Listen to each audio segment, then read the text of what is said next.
வணக்கம் நேயர்களே, இது ஷர்மிளா டாக்கீஸ். நான் உங்கள் டாக்டர் ஷர்மிளா. இன்னைக்கு நம்மளோட சிறப்பு விருந்தினரா இணைச்சிருக்காரு மார்க்சிஸ்ட் கம்யூனிஸ்ட் கட்சியைச் சேர்ந்த பேராசிரியர் ஐயா அருணன் அவர்கள். வணக்கம் சார். வணக்கம் சகோதரி.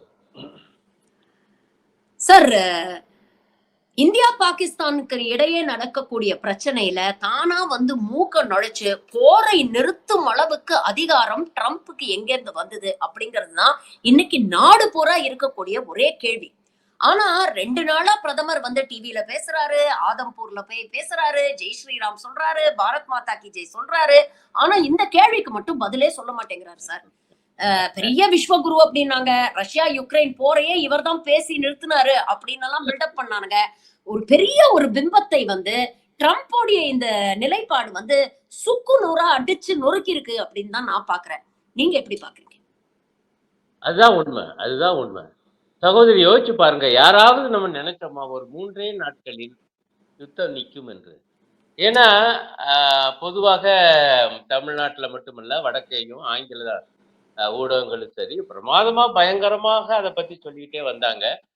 வந்து அதாவது இன்னும் ஒரு சில டிவிகள்லாம் வந்து பாகிஸ்தான் ஆக்கிரமிச்சிருக்கக்கூடிய காஷ்மீர பிடிக்காம இந்த யுத்தம் நிக்காது என்கிற முறையில பயங்கரமா அதே பாஜக காரங்களும் அப்படித்தான் பதிவுகள் போட்டுட்டு இருந்தாங்க.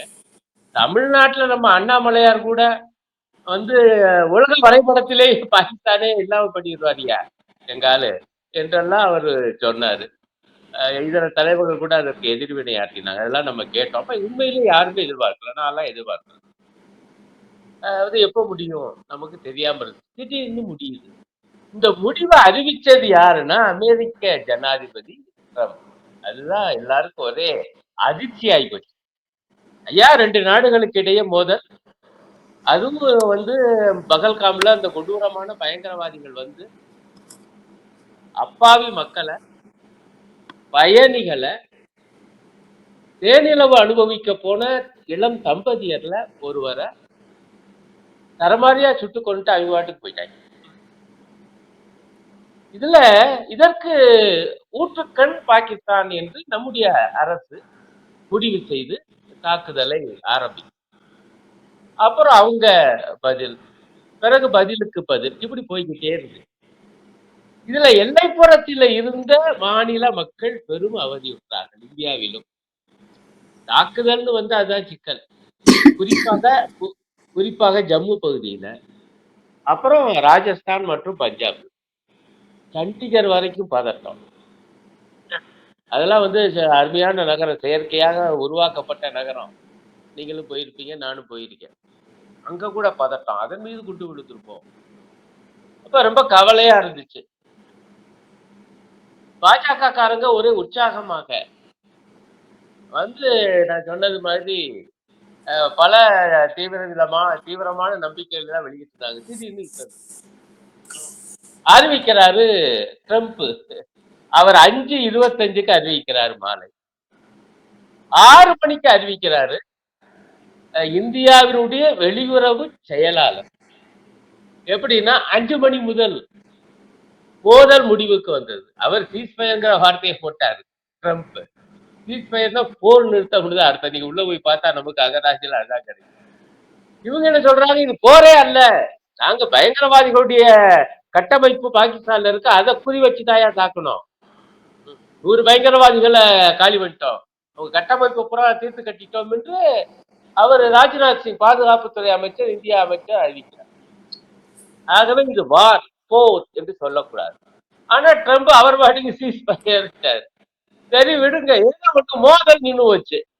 இப்ப எங்களை போன்றவங்களுக்கு எல்லாம் என்னுடைய கட்சி மார்க்சிஸ்ட் கம்யூனிஸ்ட் கட்சியெல்லாம் உடனே இதை வரவேற்றோம். எப்படியோ யுத்தம் நிக்குதியா. 2 நாடுகளுமே பொருளாதார பிரச்சனைகள்ல சிக்கி தவிக்கிற நாடுகள். 2 நாடுகளில் இருக்கக்கூடிய ஏழைகள் பெரும் அவதிக்கு ஆளாவாங்க. ஆகவே மோதல் நின்றது என்பது நல்லது. அவ்வளவுதான் முதல்ல எங்களுடைய எதிர்வினையெல்லாம் நானும் கூட அப்படித்தான் பதிவு பண்ணேன். ஆனால் அடுத்தாப்புல நம்ம அறியாமலே நமக்குள்ள அந்த கேள்வி வந்துச்சு, அது எப்படி ட்ரம்ப் அறிவிக்கலாம்? அப்ப 3வது நாடு ஒண்ணு தலையிடலாமா? தலையிட்டத 2 பேரும் ஏற்கலாமா? இந்த கேள்விக்கு பதில் என்ன? அப்படி விவாதமெல்லாம் நடந்துச்சு. நானும் கூட ஒரு டிவி விவாதத்துல சாயங்காலம் 7ல இருந்து 8 மணி வரைக்கும்.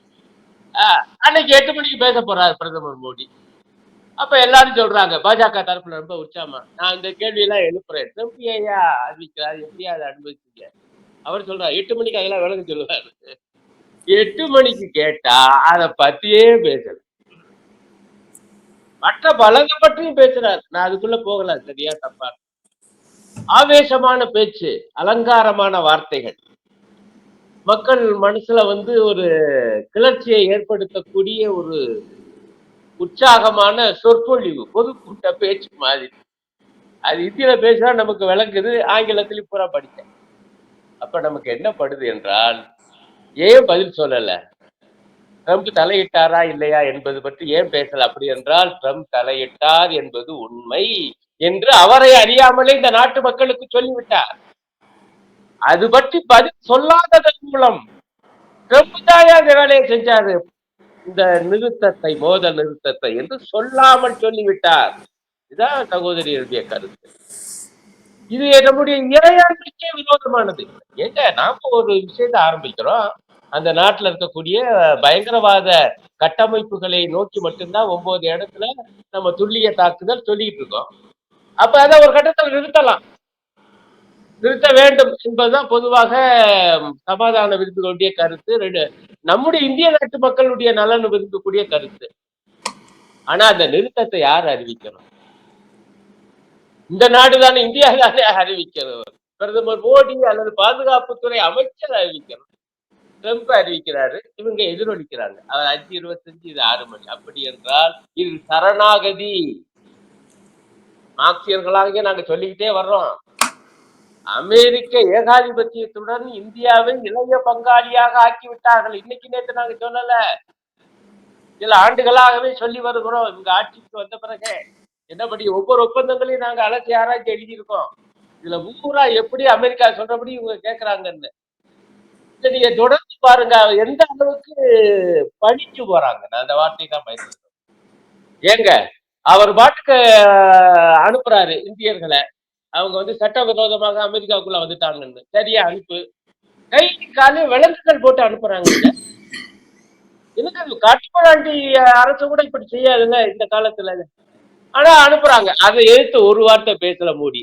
கவனி, நான் பழைய விவகாரங்களுக்குள்ள கூட இல்ல, இப்ப ரீசெண்டா என்னையா அது கொடுமை, ஒண்ணுமே சொல்லல. அப்புறம் வரி போடுறாரு நம்ம பொருட்கள் மீது, கண்ணா பண்ணாரு, நம்மளை திட்டாரு.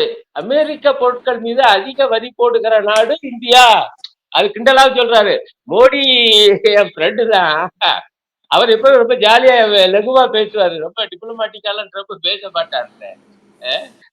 அவர் வாட்டுக்கு பேசுறார், மோடிய ஃப்ரெண்டு தான், ஆனா அமெரிக்க பொருட்கள் மீது அதிகமாக வரி போடுறது அவர் நாடுதாங்க அப்படி கிண்டலா பேசிட்டு நான் போடுவேன். அதையும் எதிர்க்கல, மாறாக அமெரிக்க விஸ்கிக்கு 150% வரி போட்டிருந்ததை 50% குறைச்சாரு இந்த மகானுபாவர் பிரதமர் மோடி. அப்ப இந்த அடிமைத்தனம் படிச்சு போவது என்பது அப்பவே ஆரம்பமாச்சு. ஆனா யாரும் எதிர்பார்க்கல இந்த இந்தியா பாகிஸ்தான் விவகாரத்தில் கூட இப்படி படிச்சு போவார்னு. அதுதான் மிகப்பெரிய வேதனை. இந்திய இறையாண்மையை காவு கொடுக்கிறார், ஆனா அவங்க சொல்றபடி கேட்கணும். இப்ப கடைசியா என்ன இப்ப சின்ன ஒரு விவகாரம், நீங்க அவர் எந்த அளவுக்கு பேசுறாரு நம்ம விவகாரங்களை.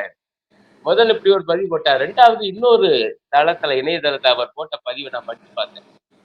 அதுல அவர் என்ன சொல்றாருன்னா, நான் இந்த யுத்தத்தை நிப்பாட்டினேன், எப்படியாப்பட்ட யுத்தம் தெரியுமா, இது மட்டும் தொடர்ந்து இருந்தால் லட்சக்கணக்கான அப்பாவி மக்கள் இறந்து போயிருக்க கூடும் அப்படிங்கிறாரு. அப்பவே நான் பதிவு போட்டேன், அப்ப இவர் என்ன அன்னைக்கு அணுயுத்தம் வந்திருக்குன்னு சொல்றாரா? இந்தியா பாகிஸ்தான் இரு நாடுகள் பேசாதவங்க இவர் ஏயா பேசுறாரு, இது பயங்கரமா இருக்கு அப்படின்னு சொன்னேன். இப்ப வெளிப்படையாக சொல்லிவிட்டார், நடக்க முடிச்சல, நடக்க விடுத்த அணுயுத்தத்தை நான் தயார் நிப்பாட்டேன் இந்தியா பாகிஸ்தான் இடையில. அதுவும் எதை வச்சு, வர்த்தகத்தை நிறுத்துவேன் ஏன்னா 2 பேரிடமும் கண்டிப்பா சொன்னேன், உடனே யுத்தத்தை நிறுத்தி விட்டார்கள். இது வர்த்தகத்தை நிறுத்துவேன் என்றால் இரு நாடுகளும் யுத்தத்தை நிறுத்தி விட்டார்கள். இந்தியா புலம்புது, ஐயோ வர்த்தக விவகாரமே வரல. முதல்ல அவங்க பேச்சுவார்த்தையில அமெரிக்கா வச்சான்னு சொல்ல மாட்டேங்கிறாங்க, ஆனா அவங்களை அறியாமல் எப்படி வளர்றாங்கன்னா கவனிக்க. அதுல வர்த்தக பேச்சு வரலையே, அப்ப வேற என்ன பேச்சு பேசினீங்க? சரி, வர்த்தக பேச்சு வரல, ஆனா வர்த்தக பேச்சு தான் இப்ப பழையபடி போய் பேசியிருக்காரு சவுதி அரேபியால, இல்லையா? ஆமா. இன்னைக்கு நடந்த முதலீட்டாளர்கள் கூட்டம்ல வந்து மீண்டும் ஒரு முறை இத சொல்லியிருக்கிறாரு. அதாவது ம். பேச்சுவார்த்தைய நான் தான் நடத்தி போர் நிறுத்தத்துக்கு நான் தான் காரணம். உங்களுக்கு வந்து வர்த்தகம் வேணுமா? போர் வேணுமா? அப்படிங்கிற ஆப்ஷன குடுத்தேன். 2 நாடுகளும் வர்த்தகங்கள நிறுத்திடுவோம் அப்படின்னு சொன்னோன, பயந்து போர நிறுத்திட்டாங்க. அப்படின்னு வெளிப்படையா பேசியிருக்கிறாரு. நேத்து தான் வந்து வெளியுறவுத்துறை அறிக்கை விடுது. வர்த்தகத்த பத்தி பேச்சுவார்த்தையே நடத்தல அப்படின்னு. மீண்டும் அப்படின்னு. ஒரு முறை ட்ரம்ப் இதை சொல்லியிருக்கிறது, இப்ப மீண்டும் ஒரு பெரிய சர்ச்சையை ஏற்படுத்தியிருக்கு சார். அப்போ இன்னொரு பக்கம் மோடி பேசினதையும் நம்ம கவனிக்க வேண்டியிருக்கு. Trade and terror will not go together அப்படின்னு சொல்றாரு தன்னுடைய உரையில். நியூக்ளியர் பிளாக்மெயிலுக்கு நாங்க அடிபணிய மாட்டோம் அப்படின்னு. இந்த பிளாக்மெயில் அப்படிங்கிற ஒரு வார்த்தையை அவர் யூஸ் பண்றாரு. அப்ப ஏதோ ஒரு விதத்துல இவங்களை இன்டைரக்டா பிளாக்மெயில் பண்ணிருக்காங்க அப்படின்னு நாம ஏத்துக்கிறதா? ஏன்னா இன்னைக்கு இந்தியாவை பொறுத்த வரைக்கும் நீங்க பாத்தீங்கன்னா எங்க இருந்து எண்ணெய் வாங்கணுங்கிறத ட்ரம்ப் டிசைட் பண்றாரு. எங்க இருந்து டிஃபென்ஸ் எக்யூப்மெண்ட் வாங்கணும் அப்படிங்கறத ட்ரம்ப் டிசைட் பண்றாரு. எவ்வளவு டாரிஃப் விதிக்கணும் அப்படிங்கறத ட்ரம்ப் டிசைட் பண்றாரு. இதை எல்லாத்தையுமே ட்ரம்ப் முடிவு பண்றாருன்னா நமக்கு எதற்கு ஒரு பிரதமர் அப்படிங்கிற ஒரு கேள்வி வருதுல்ல. மோடி தொடர்ந்து இந்த விஷயத்துல இவ்வளவு மௌனம் காப்பது ஏன் அப்படின்னு நீங்க நினைக்கிறீங்க? இல்ல சகோதரி, நீங்க எவ்வளவு கூர்மையாக இந்த விவரங்களை எல்லாம் கவனிச்சு வந்திருக்கீங்க, இந்த விவகாரங்களை எல்லாம் என்பதை அறிய எனக்கு மகிழ்ச்சியா இருக்கு. உண்மைதான். மோடியுடைய அந்த பேச்சுக்கள் இந்த 2 விஷயங்களும், வர்த்தகமும், பயங்கரவாதமும் இணைந்து போக முடியாது. தண்ணீரும், ரத்தமும் கலந்து போக முடியாது என்று அதுக்கு ஒரு அழகான உவமையும் கூட சொல்லியிருக்காரு. அப்படின்னா நமக்கு என்ன தோணுதுன்னா, இங்க இப்படி பேசியிருக்காரு. ஆனா வர்த்தக பேச்சு நடந்திருக்கு. இப்ப பாருங்க இவங்கள அறியாமலே நடந்த விஷயங்கள சொல்லிட்டு அதுக்கு நேரடியாக சொல்லிட்டு போயிடலாம். இப்ப இந்த வார்த்தை ஏன் போட்டாரு? அவர் என்ன சொல்றாரு? வர்த்தகத்தை சொல்லி மிரட்டிட்டா நான் வந்து யுத்தத்தை நிப்பாட்டினேங்கிறாரு. இவர் என்ன சொல்றாரு? வர்த்தகமும் பயங்கரவாதமும் இணைந்து போகாதுங்கிறாரு. அப்ப ஏதோ நடந்திருக்கு என்று இவர் ஒப்புக்கொள்கிறார் இந்திய பிரதமர். இன்னொன்னு நீ சொன்னது போல நானும் கவனிச்சேன். நான் அதான் ஏற்கனவே சொன்னேன். 12,00,000 பேர் இறந்து போகக்கூடிய அபாயம் இருக்குன்னு ஜனாதிபதி அமெரிக்க ஜனாதிபதி சொல்றாரு. என்னய்யா அப்படின்னு நான் கேட்டேன். இப்ப என்ன சொல்றாருன்னா, இந்த அணுயுத்த மிரட்டல் பிளாக்மெயில்ங்கிற வார்த்தை இருக்கு. இந்த மிரட்டலுக்கெல்லாம் அணுயுத்த மிரட்டலுக்கெல்லாம் நாங்கள் அஞ்ச மாட்டோம் என்று மோதலை நிறுத்திவிட்டு டிவியில பேசுறார். யாரு? இந்திய பிரதமர் மோடி அவர்கள். அப்படின்னா அணுயுத்த மிரட்டல் நடந்துச்சா? இந்த மோதல் நிறுத்தத்துக்கு முன்பு யாரு அந்த மிரட்டல்? தயவு செய்து சொல்லணும். இப்ப நானா சொல்லி என்ன பிரயோஜனம்? அது நியாயம் இல்லைல்ல. இந்த இந்த மிரட்டலுக்கு நாங்க அஞ்ச மாட்டோம் என்று இந்த நாட்டு பிரதமர் சொன்னார் என்றால், இந்த மிரட்டல் ஏதோ ஒரு வகையில் யாரோ செய்திருக்கிறார்கள். யார் அது? இந்திய மக்களுக்கு சொல்ல வேணாமா? அதனாலதான் மார்க்சிஸ்ட் கட்சி உட்பட எல்லா கட்சிகளும், காங்கிரஸ் உள்ளிட்ட எல்லா கட்சிகளும் நாடாளுமன்றத்தை கூட்டியா இந்த விஷயம் பூராத்தையும் பேசுவோம். எதுல இருந்து பகல்காம் பயங்கரவாதிகளுடைய அந்த கொடூர செயலில் இருந்து மோதல் நிறுத்தம் வரை நீங்க வந்து அரசு தரப்புல நீங்க சொல்லுங்க, நாங்க அதன் மீது கருத்து தெரிவிக்கிறோம். பிரதமர் வந்து எல்லாத்தையும் கேட்டுட்டு பதில் சொல்லணும். இதானுங்க ஜனநாயகம், நாடாளுமன்றம். அதை பத்தியே பேச மாட்டேங்கிறாங்க. ஏற்கனவே எல்லா கட்சிகளும் ஒவ்வொன்னா அறிக்கை விடுது. நாடாளுமன்ற சிறப்பு கூட்டத்தை கூட்டுங்க. அதுல நைஸா எல்லாம் சொல்றாங்க. அதுல பிரதமர் கலந்துக்கணும்யா. உலகத்துல எங்கேயாவது சொல்லுவாங்க நாடாளுமன்ற கூட்டம்னாலே வரணும். ஏன் பிரதமர் கலந்துக்கன்னு சொல்றாங்க தெரியுமில்ல? இந்த விவகாரத்திலே அரசு கூட்டிய 2 அனைத்து கட்சி கூட்டங்களுக்கு பிரதமர் வரல. பாதுகாப்புத்துறை அமைச்சர் தான் தலைமை தாங்கி நடத்தினாரு. அதனாலதான் இவங்க அனைவரும் நாசுக்காக நளினமாக கிண்டல் பண்றாங்க. நாடாளுமன்ற கூட்டத்தை கூட்டுங்க, அதுல பிரதமர் கலந்து கொள்ளாது. அப்ப இதெல்லாம் வந்து ஏதோ நடந்திருக்கு. இவர் வந்து இங்க பிரமாதமா பேசுறாரு. வந்து வர்த்தகமும் பயங்கரவாதமும் சேர்ந்து போகாதுன்னு. ஆனால் வர்த்தக விவகாரத்தை சொல்லி மிரட்டி இருக்காங்க. அப்புறம் வந்து நாங்க வந்து பயப்பட மாட்டோம் அணுகுண்டு மிரட்டலுக்கு. ஆனால் அப்படி ஏதோ மிரட்டி இருக்காங்க என்று தெரியும். இந்த மிரட்டலுக்கெல்லாம் இவர் பயந்து போனாரா இல்லையா? இதை விட அடிப்படையான கேள்விங்க, மீண்டும் முக்கியமான கேள்விக்கு அந்த 15 நிமிஷமோ 20 நிமிஷம் பேசின பேச்சுல இல்ல, அந்த பதில் இல்ல. அது முக்கியமான விஷயம் என்னன்னா, ஐயா மோதல் நிறுத்தம் நல்லது.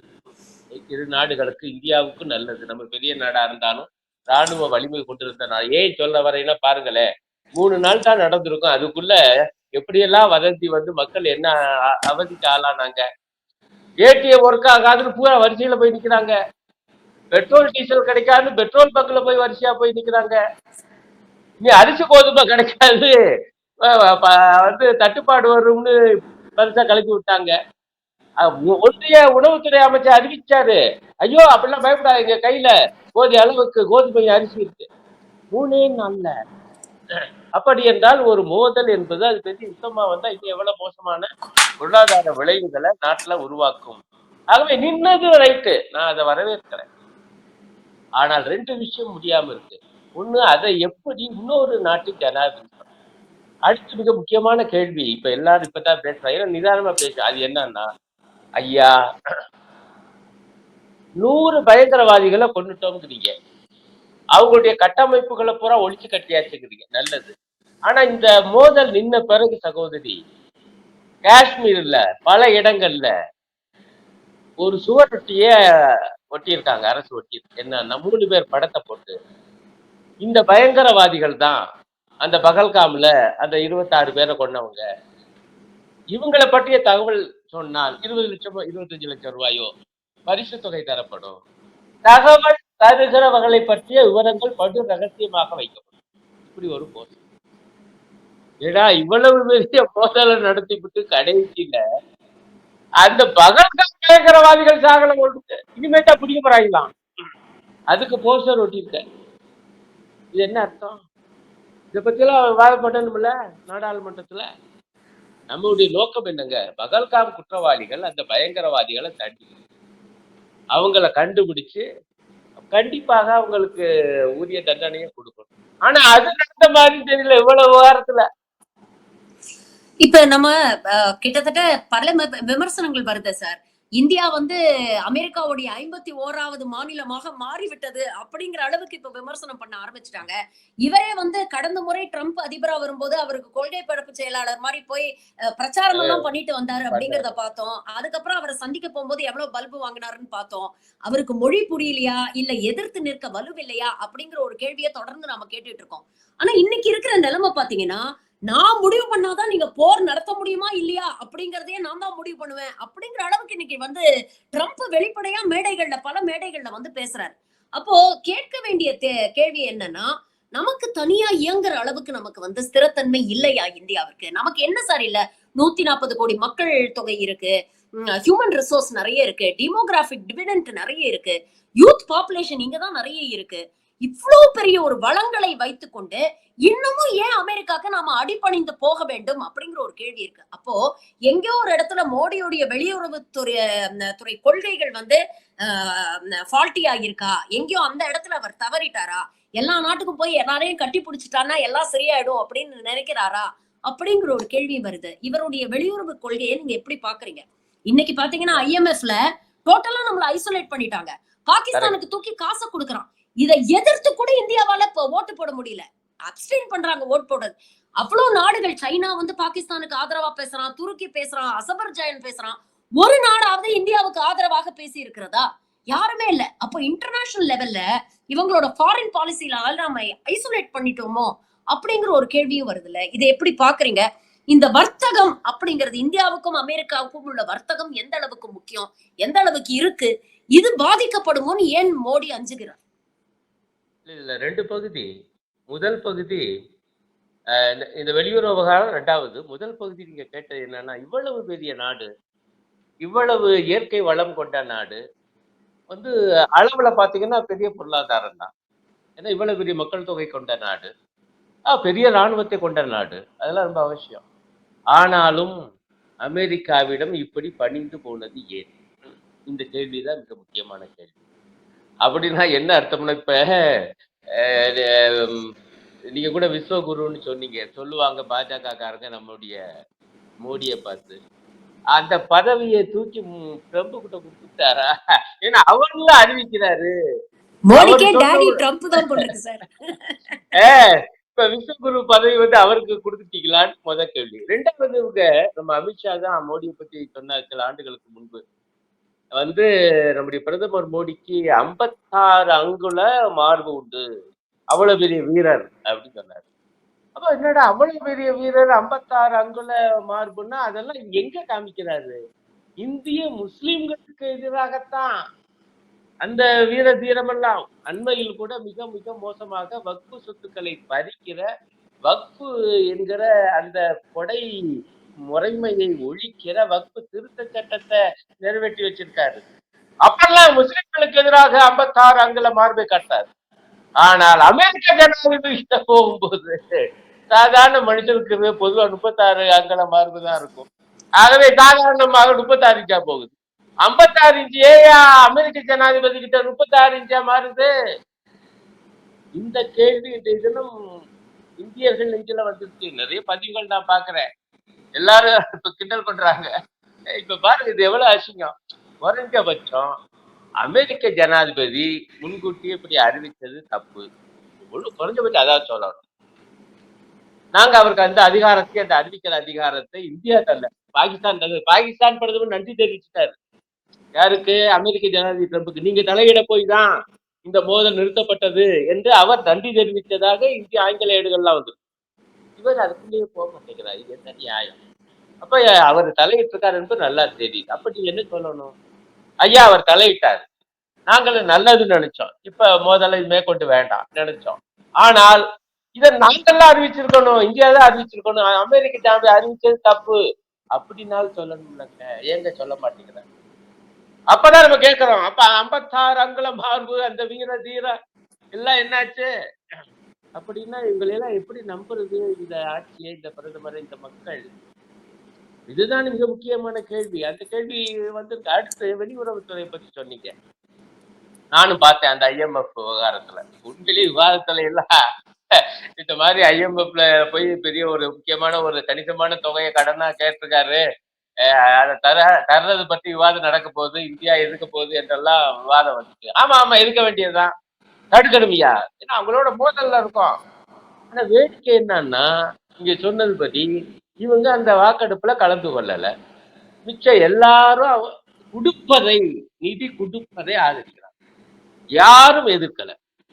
அப்படி என்றால் வெளியுறவுத்துறை எந்த அளவுக்கு தோல்வி அடைந்திருக்கிறது என்பதற்கு இது கச்சிதமான அடையாளமா இல்லை. ஒருத்தர் ரெண்டு பேரும் இதுல ஜோக் என்னன்னா ட்ரம்ப் ஃப்ரெண்டு என் நண்பன் மோடியும் சொல்லுவாரு. நீங்க சொன்ன மாதிரி அவருக்கு பிரச்சாரம் எல்லாம் இல்ல எனக்கு கொஞ்ச நாள் முன்னால வந்த ஒரு வீடியோ ஞாபகம் இருக்கு சார். யுக்ரைனோட ஜெலன்ஸ்கி போய் வந்து ட்ரம்பையும் வான்ஸையும் மீட் பண்றாரு. ஒட்டுமொத்த மீடியாவும் வச்சுக்கிட்டு 2 பேரும் ஜெலன்ஸ்கி அவ்வளவு தூரம் அவமானப்படுத்துறாங்க, அசிங்கப்படுத்துறாங்க, அழுத்தம் கொடுக்கறாங்க. ஆனா ஜெலன்ஸ்கி ஒரு நிமிடம் கூட வளைந்து கொடுக்காமல் தன்னுடைய நாட்டுக்காக அவர் தைரியமா பேசிட்டு வெளியில வந்தார் சார் அங்கிருந்து. அதை பார்க்கும் பொழுது இவர் வாயே திறக்க மாட்டேங்கிறாரு அப்படிங்கும்போது இவர் என்னன்னு நினைக்கிறது அப்படிங்கிற ஒரு கேள்வி வருது இல்ல.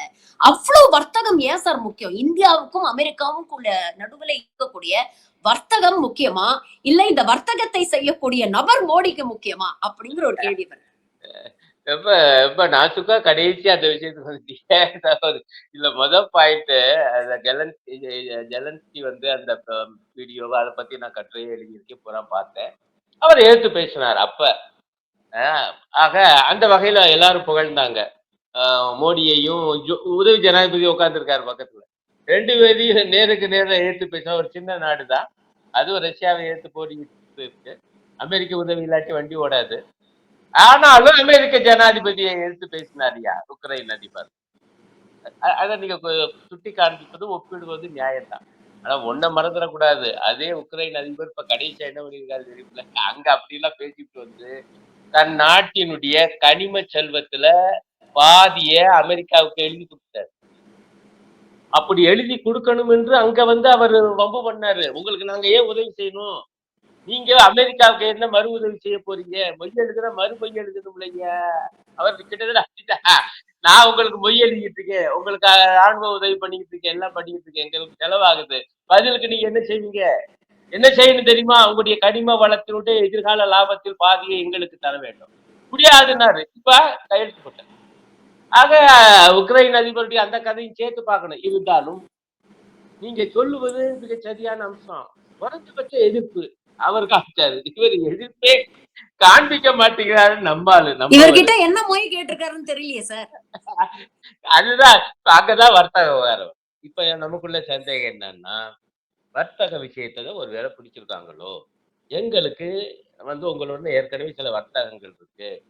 அந்த வர்த்தகத்தினால் அமெரிக்க இந்திய வர்த்தகத்தினால் இந்தியா பயனடைந்தோ இல்லையோ சில பெருமுதலாளிகள் சில மிக மிக பெரு நிறுவனங்கள் பயனடைகின்றன. அது எங்களுக்கு தெரியும்.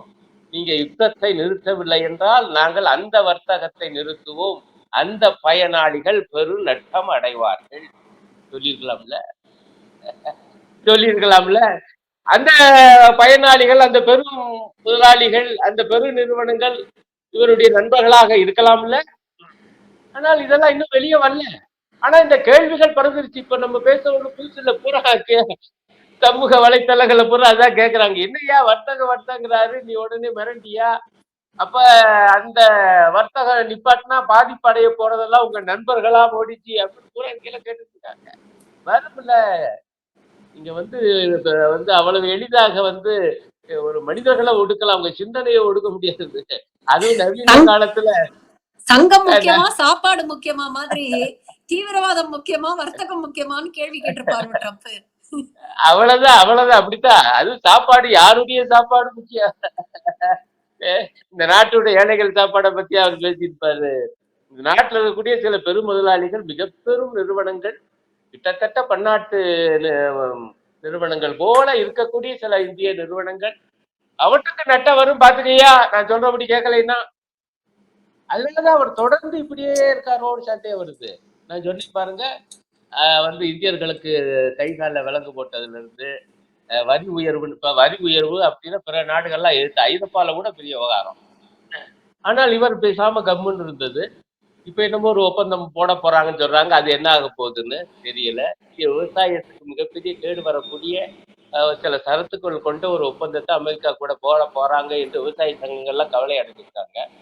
அது இன்னும் எப்படி ஆக போகுது, என்ன ஆகுதுன்னு நமக்கு தெரியல. அப்ப அதை வச்சு இவர் மிரட்டுனா இவர் உடனே ஏன் பம்முறாரு, ஏன் படிஞ்சு போறாரு? ஒரு சின்ன பதில் கூட ஏன் சொல்லல இது வரைக்கும்? அவர் விடாம பேசுறாரு. நான் தாயா, நான் தாயா, நான் சொன்ன வர்த்தகம் தாயா, அதுதானதாயா இந்த மோதல் நின்றுச்சுன்னு அவர் வாட்டு போற இடங்கள்ல பூரா உலக அளவுல பேசிட்டாங்க.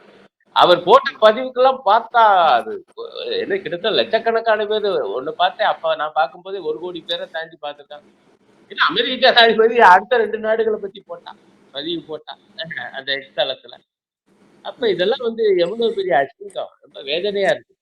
நம்ம நாட்டுக்கு ஐயா, சில கொள்கை பிரச்சனைகள் நமக்குள்ள இருக்கலாம். நாங்க அடிப்படையான முரண்பாடு கொண்டவங்க வாங்கிக்கிறது கண்டிப்பா மோதுவோம் எல்லாம். ஆனா அதற்காக இந்தியாவை ஒருபோதும் நாங்கள் அந்நிய நாடுகளிடம் விட்டு தர மாட்டோம். இன்னைக்கு நீங்க அமெரிக்காவிட விட்டு தந்து விட்டீர்கள் என்கிற பல சந்தேகம் எழுந்திருக்கிறது. இந்த மோதல் நிறுத்த அறிவிப்பை அமெரிக்க ஜனாதிபதி அறிவித்ததன் மூலம், மேலும் தொடர்ந்து அவர் வர்த்தக விஷயத்தை இணைத்து பேசுவதன் மூலம், அப்புறம் இது அணு ஆயுத யுத்தமாக மாறி இருக்கும் என சொன்னதின் மூலம், இதற்கெல்லாம் உரிய பதில்களை தர வேண்டிய பொறுப்பு இந்த நாட்டு பிரதமருக்கு இருக்கு. அதுவும் பழைய டிவியில போய் பேசி, அதாவது டிவியில பேசினா யாரும் ஏத்து கேட்க முடியாதுல்ல. பத்திரிகையாளர் கூட்டத்துல கூட பேசுதில்ல. டிவியில தான் பாட்டுக்கு எழுதின பேச்ச வாசிச்சுட்டு போனா. ஆகவே நாடாளுமன்றத்தை கூட்டி, இது மிக முக்கியமான விஷயம். இந்திய சரித்திரத்துல இப்படி நடந்தது இல்லைங்க. இன்னொரு நாடு இந்தியா பிரச்சனையை தீர்வு சொல்லி, முடிவு சொல்லி அறிவிக்கிறது எவ்வளவு அசிங்கம். ஆகவே இதை பற்றி இந்திய நாடாளுமன்றத்தில் பேச வேண்டும். இதுதான் ஒரு சரியான தீர்வாக இருக்கும். அது இந்த அரசு ஒப்புக்கொள்ளவில்லைன்னா மேல அசிங்கப்படும். ஆனா அதுக்கு தயாரா இல்லாம, இப்ப நான் ஒரு செய்தியை பார்த்தேன். சகோதரி நீங்களும் அனுப்பியிருந்தீங்க, நான் உள்ள போறாம போய் படிச்சேன். இல்ல அதுதான் கேட்கணும்னு நினைச்சேன் சார். இப்ப பீகார் தேர்தல் மேடையில பேசும்பொழுது மோடி சொல்றாரு, இந்த உலகத்துல எந்த மூலைக்கு போனாலும் உங்களை நாங்க வேட்டையாடுவோம், கனவிலும் நினைத்து பார்க்க முடியாத அளவுக்கு உங்களுக்கு தண்டனை கொடுப்போம் அப்படின்னு சொன்னாரு. ஆனா இன்னைக்கு மோடி கனவிலும் நினைத்து பார்க்க முடியாத ஒரு நிலைமையில ட்ரம்ப் கொண்டு வந்து நிறுத்திட்டாரோ அப்படின்னு தான் தோணுது.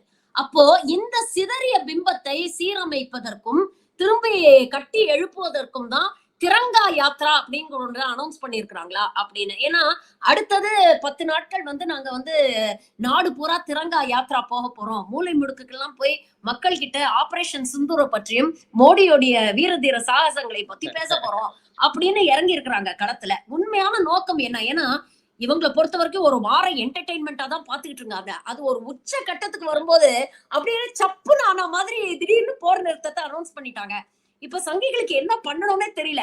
அப்ப மறுபடியும் இந்த வார் ஹிஸ்டீரியாவை கிரியேட் பண்ணி அந்த மொமெண்டத்தை மெயின்டைன் பண்ணி அப்படியே எலெக்ஷன் வரைக்கும் கொண்டு போகணும், அது மூலமா ஓட்டு அறுவடை பண்ணணும் அப்படிங்கிற ஒரு முயற்சியா, இல்ல இதுக்குள்ள ஏதாவது சர்வதேச அரசியல் இருக்கா? சர்வதேச அளவில் சிதைந்த மோடி பிம்பத்தை மீண்டும் சீரமைப்பதற்கான ஒரு முயற்சியா பாக்குறது? அதான் நீங்க அனுப்புன அந்த செய்தியும் பார்த்தேன். அது பூராத்தையும் படிச்சு பார்த்தா, அதுக்கு பேரு திரங்கா யாத்திரா. அதாவது மூவண்ண யாத்திரை. நம்முடைய தேசிய கொடிய நினைவுபடுத்துற மாரி. தேசிய கொடி பூரா ஏத்த போறாங்களாம். நேத்தே ஆரம்பிச்சுட்டாங்க. 23ஆம் தேதி வரைக்கும் ஒரு 10, 11 நாட்கள் இந்தியா முழுக்க இந்த யாத்திரையை பாஜக நடத்தப்போது. அகில இந்திய தலைமை. அது வந்து அதனுடைய தலைவர் பிறகு அமித்ஷா இருந்தார்ன்னு நினைக்கிறேன் அந்த கூட்டத்துல. பிறகு பாதுகாப்புத்துறை அப்படி 3, 4 பேரு. இவங்கெல்லாம் சேர்ந்து இந்த முடிவு எடுத்து இந்த யாத்திரைக்கு போறாங்க. அதனுடைய நோக்கம் வந்து நம்முடைய அரசினுடைய அதிநட்ட ராணுவத்தினுடைய அதையும் போட்டுக்கிறாங்க பேர. ராணுவத்தினுடைய வீர தீரத்தை மக்களுக்கு சொல்லி மக்களிடையே தேசப்பற்றை உருவாக்கும். இது என்னங்க கூத்தா இருக்கு. உங்க நிலைமை எவ்வளவு பரிதாபமாயி போச்சு பாருங்க. இவ் இவ்வளவு பெரிய மோதலு, இவ்வளவு பெரிய ஒரு துல்லிய தாக்குதல் நடத்தியாச்சு 9 இடங்கள்ல. அவங்க கதையவே முடிச்சாச்சு. 100 பயங்கரவாதிகள கொன்னாச்சு. அவங்களுடைய தளங்கள பூரா தகர்த்தாச்சுன்னு அவரு சொல்றாரு. ராஜ்நாத் சிங் பாதுகாப்புத்துறை. அது எல்லாருக்கும் தெரியும். அப்படி என்றால் இயல்பாக எல்லாரும் என்ன ஒரு உற்சாகத்தோட இருக்கணும். ஐயா மோடி ஆட்சி எவ்வளவு பிரமாதமான காரியத்த பண்ணிச்சு. பயங்கரவாதத்த ஒழிச்சிருச்சு. இனிமே பயங்கரவாதிகள் தலையெடுக்க முடியாது. சரி நம்ம வேலைய பார்ப்போம். அப்படிலாம் இருக்கணும். இப்ப அந்த விவரங்கள பூரா சொல்லணுங்கிற நிலைமை வந்துருக்கு. உலகத்துல எங்கேயாவது இப்படி இருக்கும். அது சொல்லாமலே போய் சேர்ந்திருக்கணும். விஷயம் வந்து என்னன்னா, இங்க சொன்னது போல யாருமே இத எதிர்பார்க்கல. இப்படி நிப்பாட்டுவாங்க என்று. அதுவும் அமெரிக்க ஜனாதிபதி நிப்பாட்டுவாரு என்று. அவ்வளவு பேர் அதிர்ச்சியில உறைஞ்சு போயிருக்காங்க உண்மையிலேயே. நீங்க கூர்ந்து கவனிங்க. இதுக்கு பிறகு வந்து தமிழ்நாட்டுல கூட பாஜக தலைவர்கள் பிரமாதமா ஒண்ணும் பேசிக்கல. எடுத்து அப்படி இப்படியா முணுமுணுத்துக்கிட்டு இருக்காங்க. இப்ப இந்த யாத்திரையில அவங்கள ஏதோ யாத்திரை நடத்த போறதா ஏதோ சொல்லிட்டு இருக்காங்கன்னு நினைக்கிறேன். பாவம் பரிதாபமா. அப்ப இந்த நிகழ்வை அமெரிக்க ஜனாதிபதி இந்த மோதலை நிறுத்தியதை இவர்களால் வெற்றி கொண்டாட்டமாக மக்களிடம் சொல்ல முடியாது. மக்கள் உறைஞ்சு போயிருக்காங்க. இது என்ன நடந்துச்சு? ஒரு பக்கம் அவங்களுக்கு ரைட்யா ஒரு வழியா மோதல் இருந்துச்சு. இன்னொரு புறம் இது என்ன நடக்குதுன்னே ஒண்ணுமே புரியல. திடீர்னு அமெரிக்க ஜனாதிபதி அறிவிக்கிறார். அதுக்கு பிறகு இவங்களும் ஆமாங்கிறாங்க. அப்ப நம்ம நாட்டு பிரதமர் என்ன பண்ணிட்டு இருக்காரு? ஒண்ணும் புரியல. இப்படி உறைஞ்சு போயிருக்கக்கூடிய மக்கள், இன்னும் தெளிவா சொன்னா மக்கள் மனசுல ஒரு கெட்ட பெயர் மோடி ஆட்சியை பற்றி உருவாகி இவங்களே உருவாக்கி விட்ட அந்த இது இருக்கு பாருங்க. ஆக பயங்கரவாதிகளை கொல்ல போறோம், நொறுக்க போறோம், தடுக்க போறோம் அப்படின்னு பில்டப் பயங்கரமா குடுத்துட்டு, இப்படி அவர் யுத்தத்தை முடிச்ச உடனே இவங்க அதுல மாட்டிக்கிட்டாங்க. என்னமோ சொன்னீங்கய்யா, ஏதோ பண்ண போறேன்னு கடைசியில ஒண்ணும் இல்லாம போச்சு ஐயா. ஒரு முழு நேர ஆக்ஷன் படத்துல வந்து கிளைமாக்ஸ் காணாம போயிருச்சு. ஆமா. வடிவேல் சொன்னாப்ல பிகினிங் எல்லாம் நல்லா தான் இருக்கு, பினிஷிங் சரியில்லையா அப்படிங்கிற மாதிரி. என்னையா பினிஷிங் இது? அது பினிஷிங் இன்னொரு ஆள் அறிவிக்கிறாங்க. அவன் பூரா பூரா பதிவுகள்லாம் பாத்தீங்கன்னா கண்ணாபின்னா. உங்களுக்கு தான் தெரியுமில்ல இவங்க ஏன் இப்படி பிரச்சாரம் பண்றாங்க? வெளியுறவுத்துறை செயலர் அவரை பத்தி மகா மோசமாக, அவருடைய புதல்வியை பற்றி மகா கேவலமாக எல்லாம் இப்ப வெளியே சொல்ல முடியாது. பயங்கரமா அவர் பாவம் லாக் பண்ணிட்டு போக வேண்டியதா போச்சு. வெளியுறவு அவர் பாவம் என்ன பாவம் பண்ணாரு? அரசு முடிவு மோடி சொன்னாரு. இந்திய அரசும் கேட்டுச்சு, பாகிஸ்தானும் கேட்டுச்சு. ஐயா சொல்ல சொன்னாரு. இவர் சொன்னாரு வந்து. முன்னாடி சொல்லிக்கிட்டே இருந்தாரு என்ன சொன்னாங்களோ. இப்பவும் சொல்றாரு. ஐயா ஆமா மோதல் நின்று விட்டது. மாலை 5 மணியோடு என்று 6 மணிக்கு ஆச்சு. இவர்தான் எல்லாமே பண்ணி நிப்பாட்டி விட்டாரு. நல்லா போயிட்டு இந்த ஆட்டையை கெடுத்து விட்டாரு. யாருன்னா இந்தியாவுடைய வெளியுறவுத்துறை செயலாளர்னு அவர் மேல பாய்ஞ்சா. அப்ப மோடி மேல பாய முடியல. ஆனா ஆத்திரம் இருக்கு. ஆக இவர் மேல பாய்ஞ்சிருக்காங்க. இத கண்டிப்பா மோடி ஆட்சி பயப்படுது. மக்களின் ஆவேசம் கண்டு இவங்க கொடுத்த பில்டப்புக்கு முடிவுக்கு சம்பந்தம் இல்ல. ஆகவே இப்ப மக்களை போய் சந்திச்சு ஐயா இல்ல முடிவு சரிதான். நாங்க எல்லாம் முடிச்சுட்டாங்க. நம்ம பயங்கரவாதத்தானே ஒழிக்கணும். ஒழிச்சுட்டா ஐயா. ஒழிச்சாச்சு அப்படின்னு சொல்ல போறாங்க. சொல்லி அவங்கள திருப்திப்படுத்த இப்படி ஒரு இக்கட்டான நிலைமை. இவங்கள் விதித்த வலையில் இவர்களே வீழ்ந்து விட்ட ஒரு வினோதம் இன்றைக்கு நடந்தது. அது மக்கள்கிட்ட போய் அவங்க பிரச்சாரம் பண்ணிட்டு அது அவங்களுடைய உரிமை. நான் அதை வந்து தப்புன்னு சொல்ல மாட்டேன். ஆனால் அதனால மட்டும் இந்த விஷயம் தீர்ந்துடுமா? அப்படியே சரித்திரத்துல ஓடிக்கிட்டே இருக்கும்ல. ஐயா என்ன ஆச்சு தெரியுமில்ல 2025 மே மாசம் அப்படின்னு எல்லாரும் பேசுவாங்கல்ல. முதல் வாரத்துல 2வது வாரத்துல என்னென்ன நடந்துச்சு தெரியுமா மோடி ஆட்சியில பேசுவாங்கல்ல. நீங்க அந்த பேச்சை முடிவு கொண்டு வர வேண்டுமென்றால், எங்க கட்சி உட்பட பலரும் சொல்வது போல, நீ தயவு செய்து நாடாளுமன்றத்தை கூட்டி அதுல நீங்க எல்லா விஷயத்தையும் முன் வச்சு ஒரு ப- முடிவுக்கு வாங்க. இல்லையென்றா நிச்சயமாக எவ்வளவு பிரச்சாரம் பண்ணாலும் எடுபடாது. பல விஷயங்களை இன்னைக்கு எங்களோட பகிர்ந்துட்டீங்க. உங்கள் நேரத்துக்கும் கருத்துக்களுக்கும் மிக்க நன்றி sir. Thank you very much for joining. அருமை, அருமை சகோதரி. நல்ல கேள்விகள் கேட்டது.